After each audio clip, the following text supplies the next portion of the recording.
Well, the past few days have seen different issues take over the Nigerian space. Now, from the importation of bad, dirty fuel leading to a widespread scarcity across the country that is still on, to the university lecturers declaring a one-month warning strike over the country's failure to fulfill its pledge. The stories surrounding Nigeria have been endless. On Monday, Nigeria's under-fire super cop Abba Kyari was arrested by the country's drug law enforcement agency, NDLEA, for his involvement as principal actor in an international drug cartel that operates between Nigeria, Ethiopia, and Brazil. There's also the 2023 elections and the rising politicking permutations, combinations, growing ambitions, and strategy to unpack. It's Village Square Africa. Here on News Central Television, I'm Sulaiman.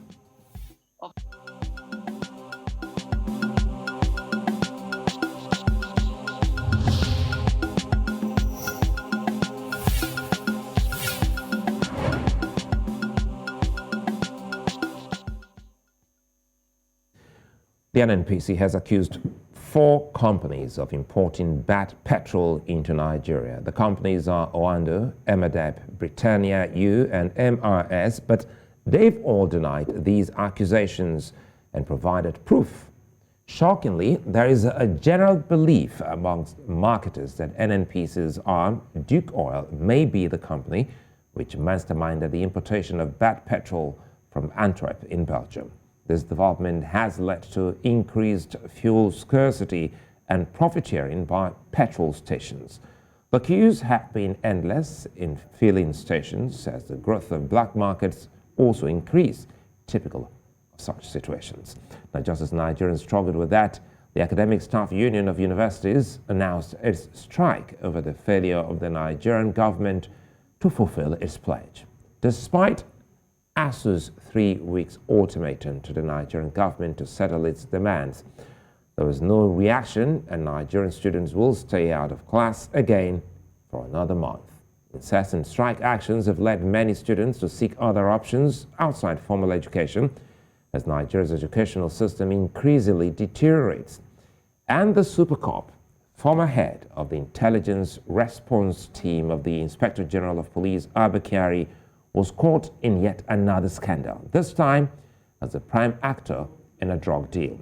As the police and NDLEA now throw accusations at each other over involvements of officers, the world waits for what Nigeria will do to the Kyari case. Joining me to unpack this is publisher, The Wheel Newspapers, and of course, pretty much later, Chukwuma Okenwa, who is the executive director, Lead Network, will join me. Austyn Ogannah, many thanks for your time, and thanks. It's been, one issue and the other.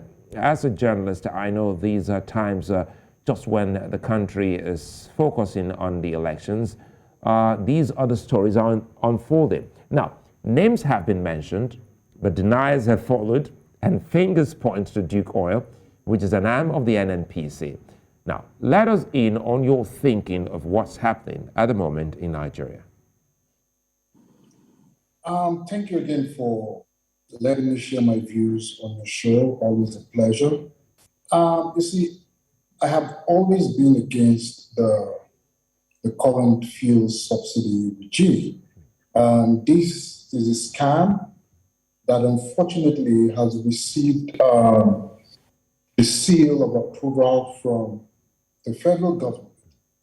There is no way in the world, there's no way whatsoever that Nigeria consumes 50 million liters of fuel every day. This is all a scam. We don't need the subsidy on petrol. Sorry, you mean that figure is not correct? You don't believe in that? It's a scam. We've always known it to be a scam. First, it started from about 18 million. And as the price of crude crept up, they kept increasing the volume of petrol that they claim Nigerians consume every day. It is ridiculous to say that we consume 35, 40, 50 million liters of fuel every day. That is outrageous. How big is our economy? How many people have cars in this country? It is just so outrageous, and we're pumping billions and billions of naira. I mean, I understand that we have a proposal to spend about 3 trillion subsidizing fraud. It is just ridiculous. And you know, I see what we even get. We just got back petrol. We just got back petrol. So it means that we're paying for nonsense. It means we're paying for nonsense. It's all a scam. It's a waste of public resources. There are better ways to, you know, to target subsidies at Nigerians. If government is really serious about subsidizing cost of transport for Nigerians, there are ways to do it. We can do tax rebates. You can, you know, you can take out, you know, payroll taxes. There are ways you can do it. Reduce the VAT. That way, you're actually putting money directly in the pockets of the public, of the real intended targets of your subsidy program. But this throwing millions and billions of naira directly at the product that ends up, number one, the scam in this subsidy thing is that the figures are inflated. And then secondly, you have commodities that are smuggled out of the country to neighboring countries where the products are sold at the real market price. So who are we subsidizing? And I remember President Buhari said something before he was elected when he was campaigning. He said, and I quote, "Who are we subsidizing? Who is subsidizing who? It is a fraud. And government must stop spending our monies on this fraud." You know, I understand the sorry to cut you there.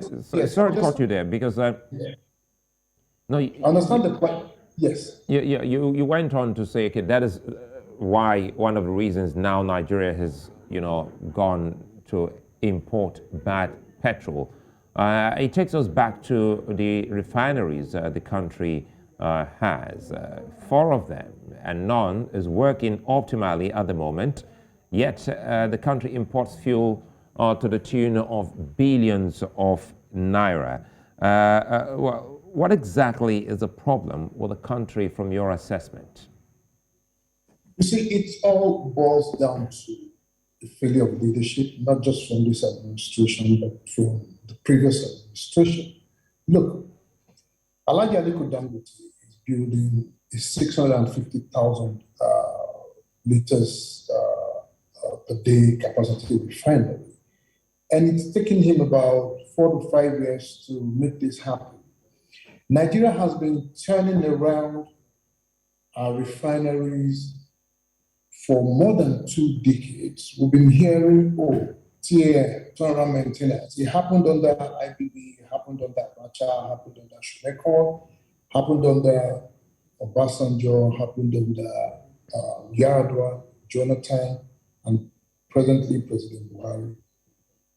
Is it not ridiculous that government cannot manage? I mean, it's clear that government cannot manage anything on a commercial scale. That is the truth. Look at Nigerian Airways. Nigerian Airways was mismanaged. And it's the same way our refineries have been mismanaged. So government in the first place has no business owning refineries. You're not going to run it as a purely commercial entity that's out there to make a profit and pay the people dividends. So that has been our problem from day one. And it was very sad that late President Yar'Adua canceled the sale of these refineries that President Obasanjo had approved before he left office. This has been the bane of the pain that we suffer today. Government has no business being in anything commercial. The liquefied natural gas, the LNG project is going so well because it's not been managed by government. Government has a stake in it. It's a PPP arrangement where at the end of every year, government gets a share from its investment. These are some of the ways that government can own assets. But to say you want to leave everything in the hands of government to manage. It can never happen because the refineries will never work.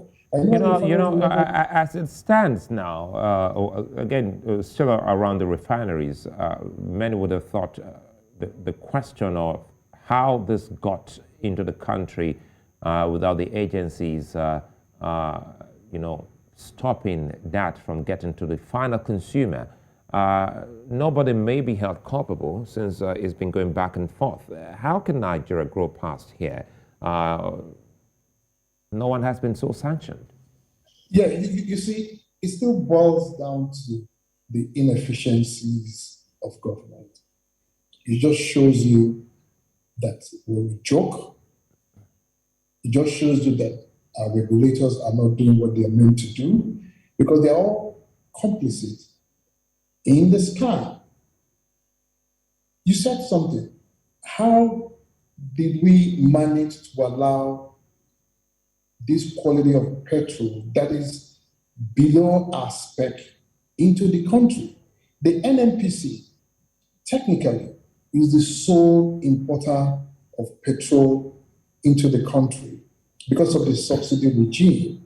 So they do this swap thing where they give swap contracts to different oil companies to take the crude and in return bring back refined petroleum products.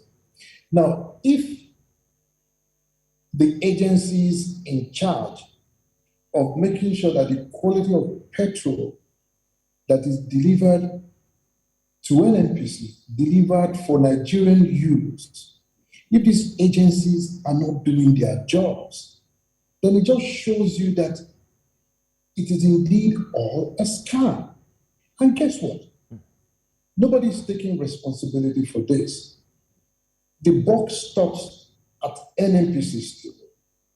So if NNPC is not taking responsibility for this and pushing it to Owando or trying to push it to Britannia or any other of those companies that they give the contracts to, then it just shows you how irresponsible. This is even more, Austyn, again, quickly, this is even more worrying, because the president, Muhammadu Buhari, heads the sector. He's the, Minister of Petroleum, and there are two ministers in that particular ministry. So it's amazing that the government still hasn't been able to place a finger on how this got into the country. And the news is that the federal government said it is importing, they had to qualify this time around, importing clean fuel to clear out the bad fuel. How do you think this can help without affecting the ordinary Nigerian who is out there on the line trying to get petrol? You see, we would always have this challenge because the truth is that a lot of people are already affected by poor quality petrol. We've always said it, that the grade of petrol that is sold in this country is not as sophisticated as the ones you find in the West. And guess what? Our crude, the quality of our crude is one of the finest in the world. But what these guys do is they give us petroleum products that are substandard, that destroy engines, pollute the environment, and everyone gets away with it. So I believe that that people should be held accountable. Nigerians that have lost fuel pumps, their engines have been damaged, ought to be compensated. I don't know how they're going to set up the machinery, but the people cannot continue to be losers. The people cannot continue to be losers courtesy of an inefficient and useless public officers that will not do what they are paid to do and wait at the end of every month to collect fat salaries, collect fat escrows for absolutely doing nothing. This cannot just continue to happen. Today you go around the street, you see petrol queues, people wasting manpower, wasting time on the petrol queues, time that they should use to think and work and plan about how to put food on their table. How long can Nigerians continue to suffer without government officials being held accountable? You know, that same question is a question that we should also bring to the education sector quickly here. Austyn, ASUU strike, that's the Union of University Lecturers in Nigeria. They're back again. Another round of strikes. This time they call it a warning strike for a month. Is there a total justification for incessant strike actions by the university lecturers? And you see, we've, I was a victim myself of ASUU strike. I lost 1 year before I got into the University of Benin. The back and forth between government and ASUU has been going on for over 2 decades. And it's just sad that the federal government has indeed not committed appropriate funding for our entire educational system, not just the university system. I don't blame ASUU. I think that the federal government has not been sincere, not because they don't have the capacity to, but I don't think that they understand the importance of education. If you have a good public school system, you would have good citizens, you have a well-trained workforce, you'll be churning out people that have been prepared for the challenges of leadership, for the challenges of the workforce, and what have you. But the guys in government don't see it this way. That is why they rather expend billions of naira to pay fat salaries and allowances to government officials and members of the National Assembly and what have you, instead of pouring all those monies into education, training teachers, making sure teachers and lecturers are well compensated, making sure that learning tools, books, modern teaching equipment, internet, computers, and what have you are available to the youth in school, who will eventually become the leaders of this country. So I don't blame ASUU. I don't blame ASUU at all. If ASUU demands are reasonable, which I think I know that some of them are. I mean, if ASUU is going to come to the table demanding 1 billion naira for so and so, and you say, ASUU, look, I'm not going to give you 1 billion, I'm going to give you 700 million naira, I think would have solved this problem. But the fact is that the federal government itself has been reneging on deals with ASUU. That is why we'll continue to have this breakback between the federal government and ASUU. You know, the points the points you've just raised resonate with a lot of Nigerians, and you also took us back in time by saying that this has been a regular occurrence for over 2 decades. And if anyone should go back to his or her school, for those who attended public universities, they definitely would have seen that things have changed, things have gotten worse. And that is why some of the key points you raise in Jermaine here, the government should listen to ASUU because things have gotten worse. To the extent that many students have been forced to settle for education that's not held in a formal setting, excuse me, and some of them are also moving abroad to study. So what are the dangers of this trend that perhaps the government may not understand?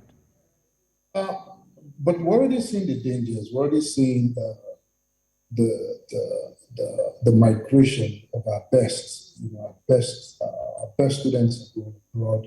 Even when they come out of school here, everybody's going abroad. I remember in my school days, I had a lot of friends in medicine, and I can tell you that all of them, if I recall correctly, are all abroad. All of them, not one. And it's the same in every department. It's the same in every school. You continue to have your best because everyone wants to aspire to greatness. Everybody wants to be good. Everybody wants to be best at what they do. And everyone wants to be rewarded properly. So what you have is, if the education system continues to remain the same, the public system continues to remain the same. You continue to have migration to private schools, and then you have those that cannot afford to pay big school fees. And even if they are smart, they are clever, they end up in these public schools where their talents are not even harnessed and instead depressed and suppressed. And at the end of the day, you find out that these guys actually go through school, come out without really learning much, and they actually have nothing to offer in our societies today. That is why, let me paint a scenario for you. 3-4 years ago, we decided to hire some people at the wheel, and we put out a notice out there that we're interested in hiring certain categories of people, first degree from any Nigerian university, blah, blah, blah, the usual 9 yards. You have to see the quality of writings from our so-called Nigerian graduates. You will scream and ask yourself if these people actually finished secondary education. So as long as this rot continues in our education system, as long as government refuses to fund education, refuses to give education the right attention, you keep seeing mediocre students, mediocre graduates holding first degree certificates. You see someone that passed through a school that says he's a graduate of English and literature, like me, but is unable to write and communicate in very simple English. And this is what you have across board. But again, Austyn, is it too much, of an understanding for the government to come to see that what you've painted is dire? And now, these are not just politicians overseeing the sector. You have people who are also academics, overseeing the sector, people who should understand the scenario, the situation. So there must be a way forward for education in Nigeria with remuneration and reward, of teachers also in mind. Yes, absolutely. And, this takes me back to the 3 trillion that we're looking for to spend on the wasteful subsidy of petroleum products. Misapplication of state funds. Why is government not spending all these monies on education? And you know what's so annoying? What's so annoying is that government is still giving licenses, giving approvals for the establishment of more federal universities, federal polytechnics, federal educational institutions. Instead of ensuring that what we have presently compete both nationally continentally and internationally. We are overstretching ourselves again, setting up universities that in 2, 3, 4, 5 years from now will suffer the same paucity of intervention and funds from the same federal government. So this just tells you that our policymakers don't think things through. And this is why I'll say it again, and I'll continue to advocate this, that we need to get people that understand how to run businesses into all levels of government. I do not see a situation where a bank like Guarantee Trust Bank or a bank like Access Bank will go and put a branch of the bank in a location that will not be able to first support that branch and then be profitable enough to remit monies back to the pool.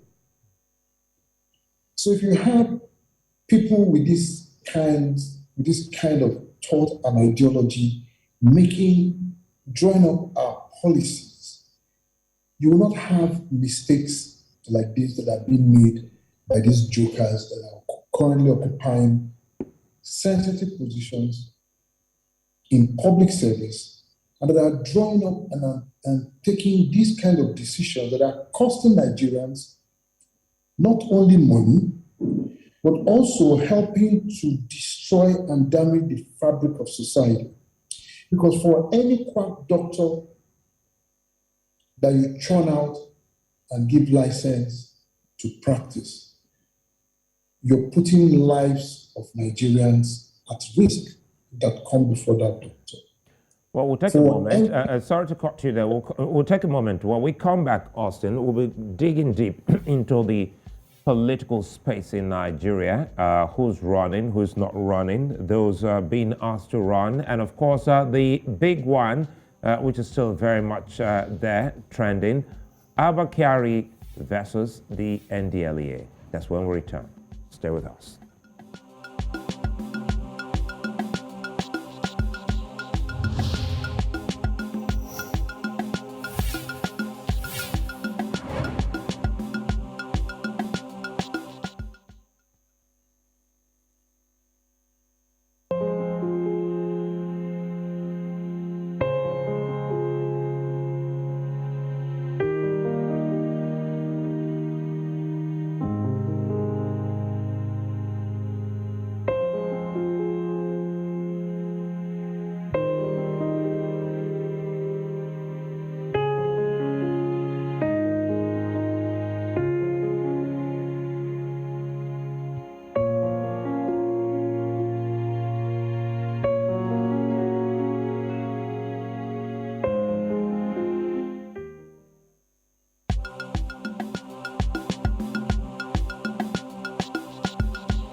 Well, if you just joined us, you're watching VSA here on News Central Television, and of course, looking at some of the big headlines in Nigeria on today's program.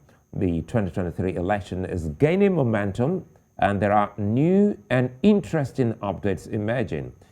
In the last week, Governor of the Central Bank of Nigeria, Godwin Emefiele, has been mentioned in some quarters as one of the presidential hopefuls. The current vice president, Professor Yemi Osinbajo's name is also making the rounds as a potential presidential aspirant. And that news, we hear, has sent tongues wagging in the Aso Villa.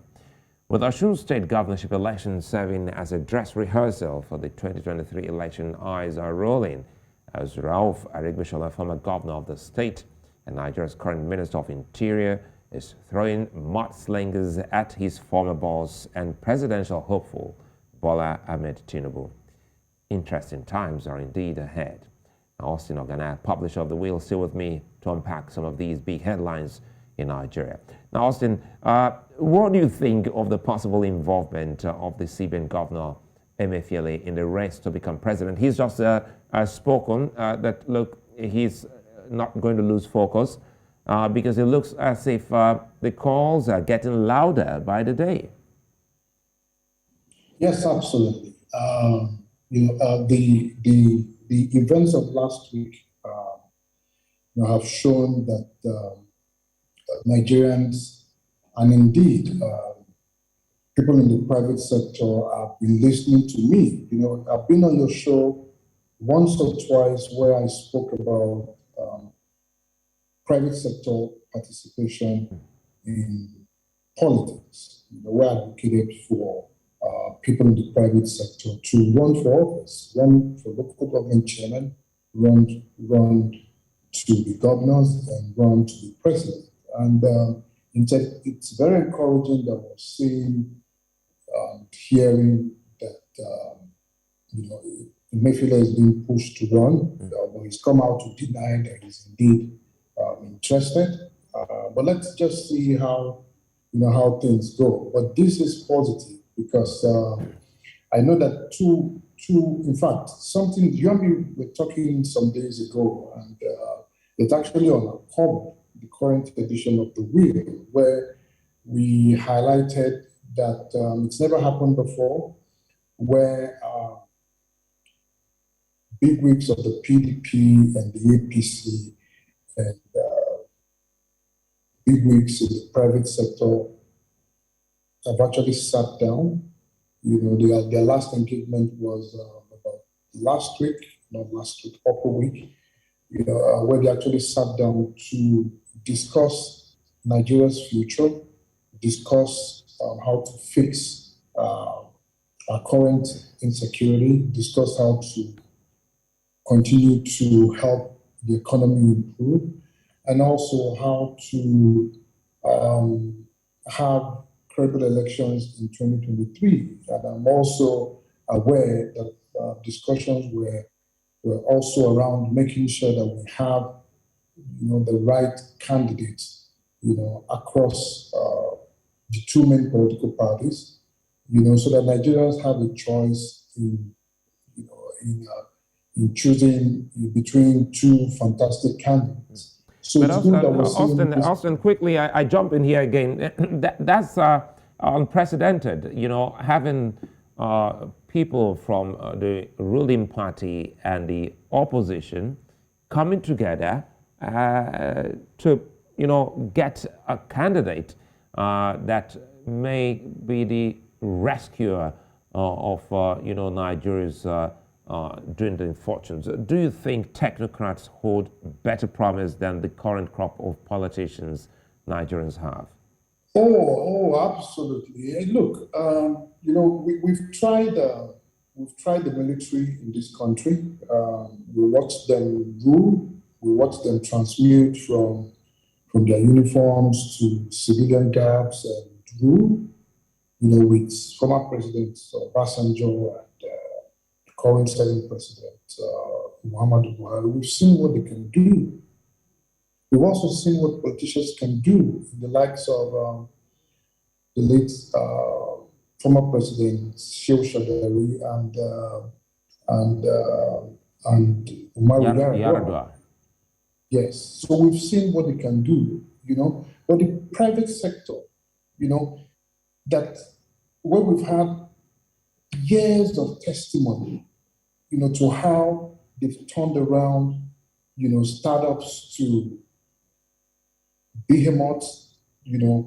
We've seen stories where someone buys a small company and turns it into a big company. We've seen cases where someone, is appointed to head a company that's almost in bankruptcy, and they turn it around into a very successful company. We've seen years of those testaments, but we haven't allowed them to come and run Nigeria. Nigeria has to be run like a business for the average Nigerian to enjoy the dividends of government. Because in the private sector, you have a point where at the end of every year, every staff in that company benefits from profit sharing. Because at the end of every year, the company declares, oh, we made 1 million naira. So and so from 200,000 naira is going to go to shareholders, 100,000 naira is for staff, so and so amount is for CSR, corporate social responsibility, and so and so amount will put it in a holding account just in case we need money tomorrow. So and so amount we use it to expand the business and what have you. At the end of the day, everybody gets something. But if you continue to run our governments the way they are being run, the people will not get anything. The only people that will get stuff are people that are dipping their hands into the till. The politicians, and that's what they've been doing.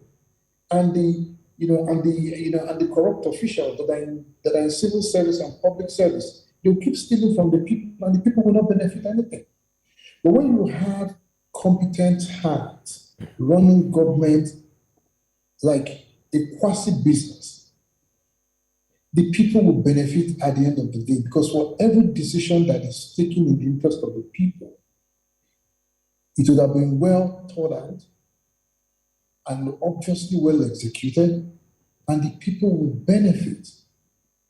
You know, this third, or rather this coming together of technocrats, is it the same as what Nigerians have called a third force? Because Kingsley Moghalu, former deputy governor of the central bank, said to me on this show that the third force is coming with a better plan.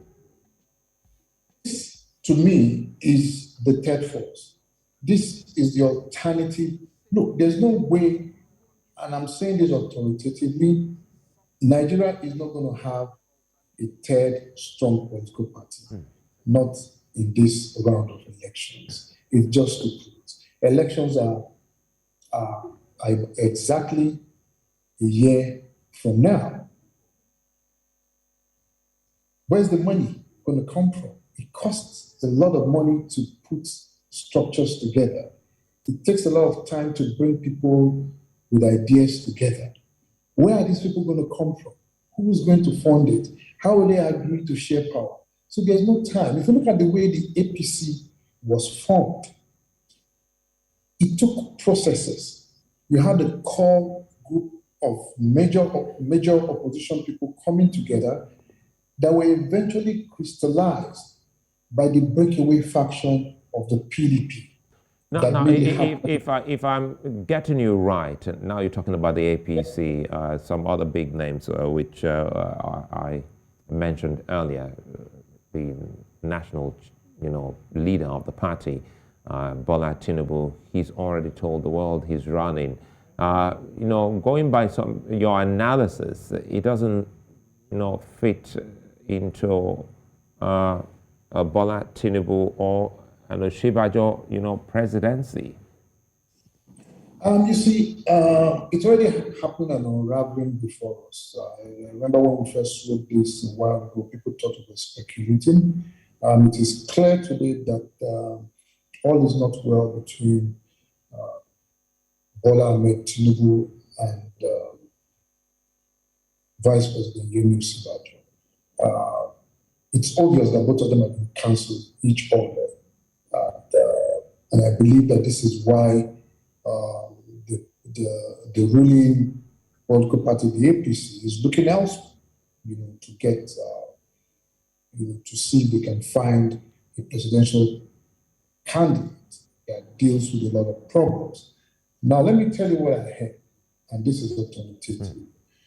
You have agitations in the southeast. Everybody knows that the Igbos, have been demanding for a fair share, of presence in Nigeria. Of course, we all know the agitation is fair. So this government, I believe, from what I have heard, is trying to address that. But they're trying to address that in such a way that it is balanced and, helps move the country, helps unite the party and move it forward. This is why the APC, is looking for an Igbo man that is that is in the south zone.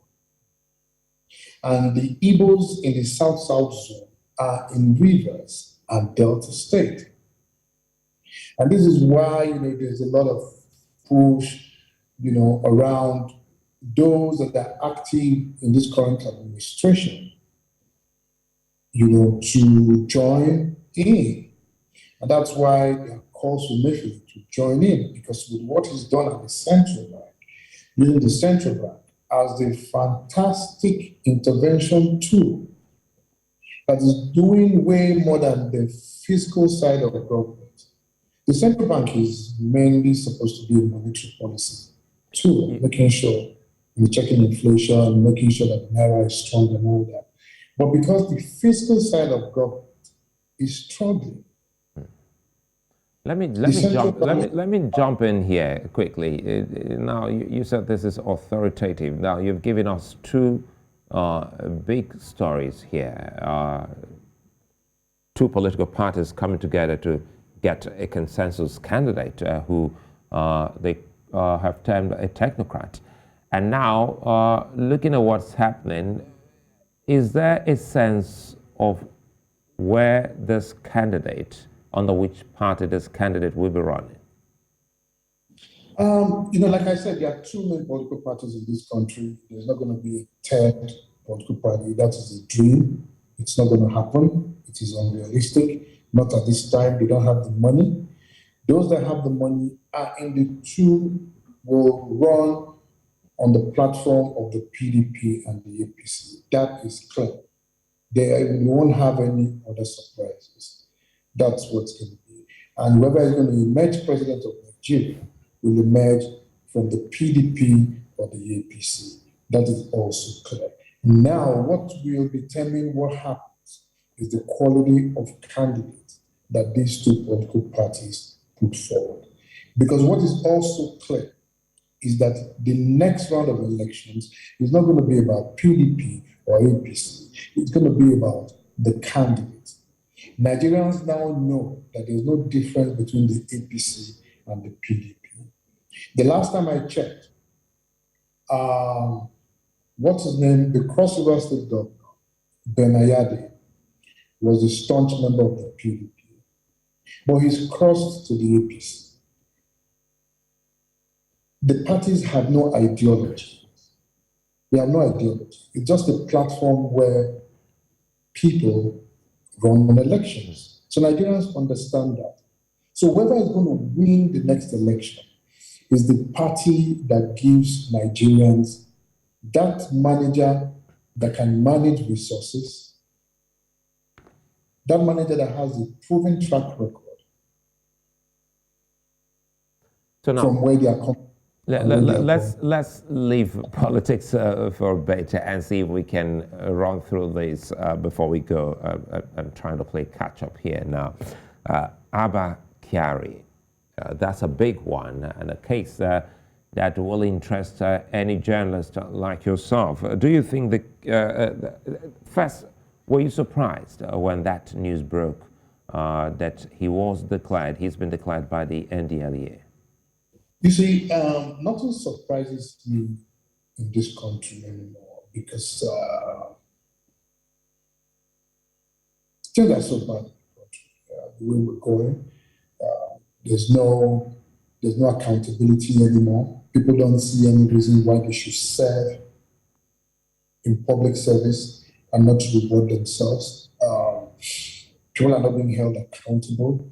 You see public officers, you see crime busters, you see people that are occupying positions of trust, openly flaunting their relationships in public with people of questionable resources and behavior and means. So we need, forget about DCP Abba Kyari. There are hundreds of his likes across our security apparatus. You have them in the military, you have them in law enforcement, you have them in everywhere in public office. Because there's no accountability anymore. Our system is broken. People do whatever they like and get away with it. We started this show by talking about no one's still being held accountable for importing the bad fuel that we're dealing that's causing us the queues that across the country today. The same thing happens across public service. So Abba Kyari's case should not be about Abba Kyari itself. That is how I see it. It should be a time for us as a people to ask ourselves if this is the kind of society we want to bequeath on the next generation. Because it is just ridiculous that Abba Kyari, a deputy commissioner of police, a high-ranking police officer, will be seen in public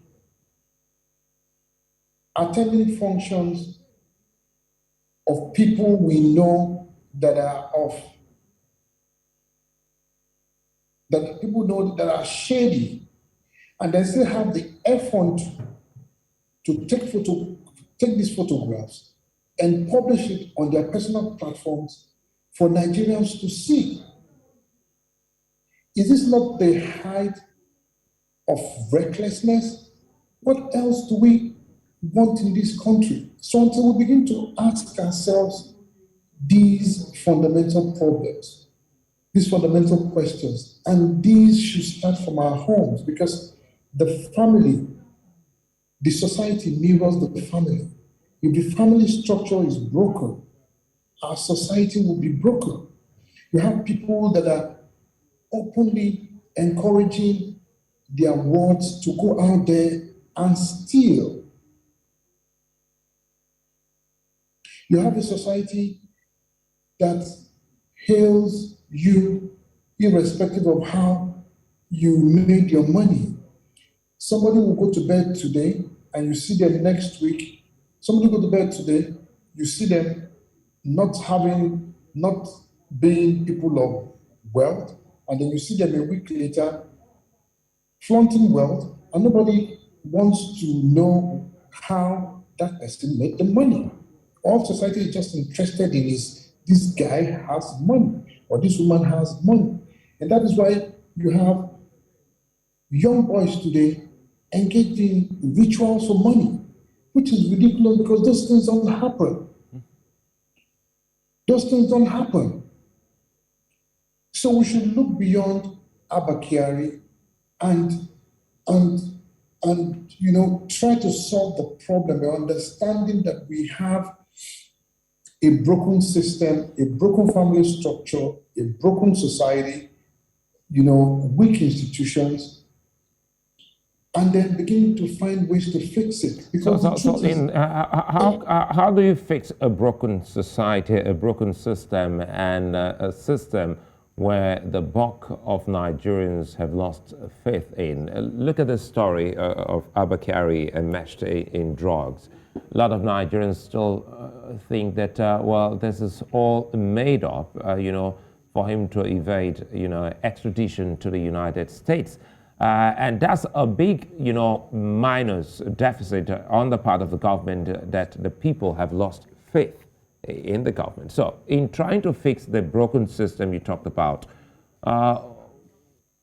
where should the government or where should the people start from? I think it has to start from both ends. It has to start from the people, because I keep saying it. You look at the mirror, what do you see? You see you. So you're the first point of contact. But there has to be leadership as well. That's why we elect leaders. That's why people collectively look at people to say, oh, this is the best person that think, mirrors our thoughts and our thinking, and put their votes behind that person.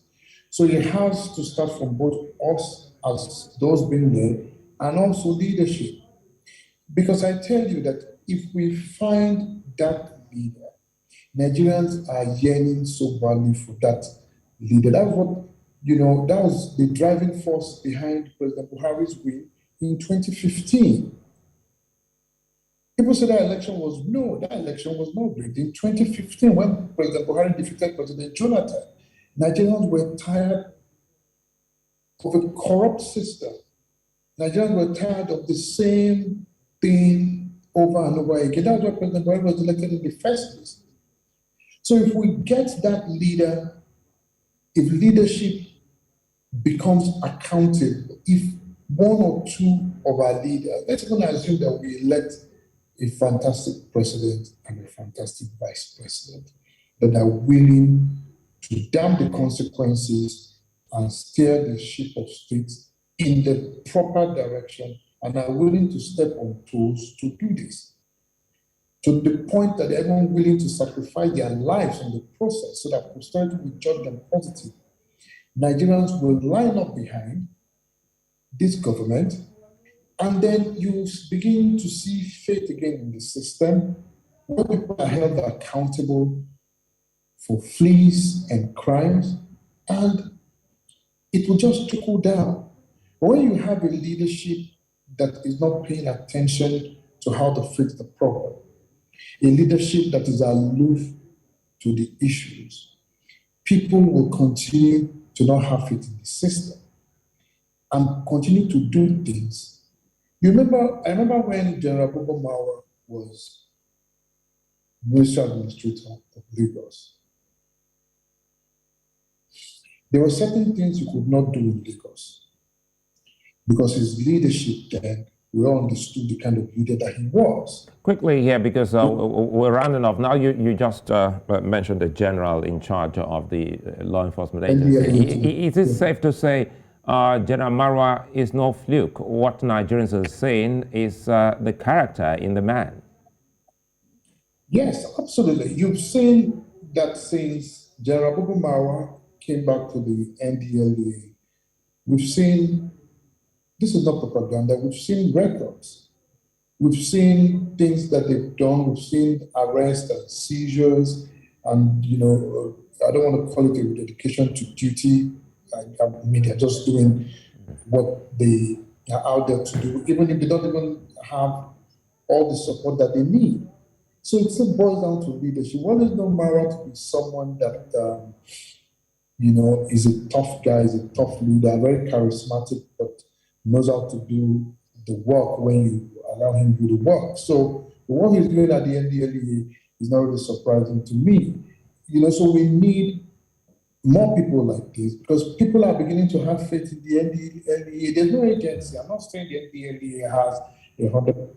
It's a fine place for us to leave it. Fortunately, that glitch for us to say our thanks to you, Austyn Ogannah, publisher of The Wheel. Many thanks for being such a nice company. Pretty nice conversation. You can get to follow up on our website, newscentral.africa. While the conversations around developments in Nigeria have been our focus. To you, many thanks for watching. I'm Sulaiman. Bye-bye.